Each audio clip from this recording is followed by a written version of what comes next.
Hello and welcome to 4 Minutes Closer to God. My name is Doug. Wanted to continue the thought of faith and why it takes a giant leap to get closer to God. The analogy might well be getting to the moon. You and I can't jump to the moon, even with a running start. So what we have to do is use technology to make that possible, like the men who landed on the moon. On July of 1969, I got out of summer school because we were celebrating Neil Armstrong stepping on the moon, saying this was a small step for man, giant leap for mankind. And so he was doing technologically something that nobody else had been able to do. Getting into a rocket that goes 25,000 miles an hour and escaping the gravity of Earth and going to the moon and being able to return safely. And so how can we live a perfect life? That's what the problem is that's set before us. Living a perfect life or jumping to the moon are impossibilities. And so Jesus has come to make it possible for us to get to heaven even without having lived a perfect life, because he did. And so faith in him will allow us also to get into God's presence, to draw closer to God by our faith in Jesus, who has done it and knows the way there and knows how to get back.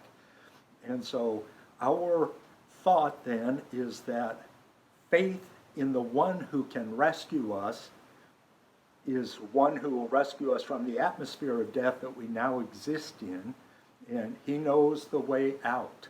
And so some will say there are many paths to God, and our goal here is to show that it's Jesus. The difference is the many paths are when God is a force. He is impersonal. But Jesus proves that God is personal, meaning God is the Father who sent the Son to die on our behalf. He lived perfectly. He died redemptively. He was raised gloriously and will return in triumph to save us. And so this Jesus is the one in whom we have to have faith.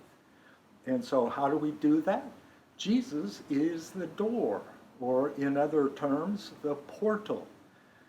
What he meant in John 10:9 was, I am the door. Anyone who enters through me will be saved and will come in and will go out and will find pasture. The shepherd would have a temporary pen out in the fields. The sheep would graze through the day and then come in at night into the pen for safety and rest. The shepherd would feel and palpate each one of the sheep in order to see if they were injured and then tend to them. And so they had safety, but thieves who would come in to kill, steal, and destroy, they were the ones on the outside. And so Jesus is keeping us safe, and he is the portal now for our entrance into the heavenly realms, into God's throne. And there we can develop a continuing and intimate relationship with God the Father through the Son, empowered by the Holy Spirit, this Trinity that we speak of in Christian terms.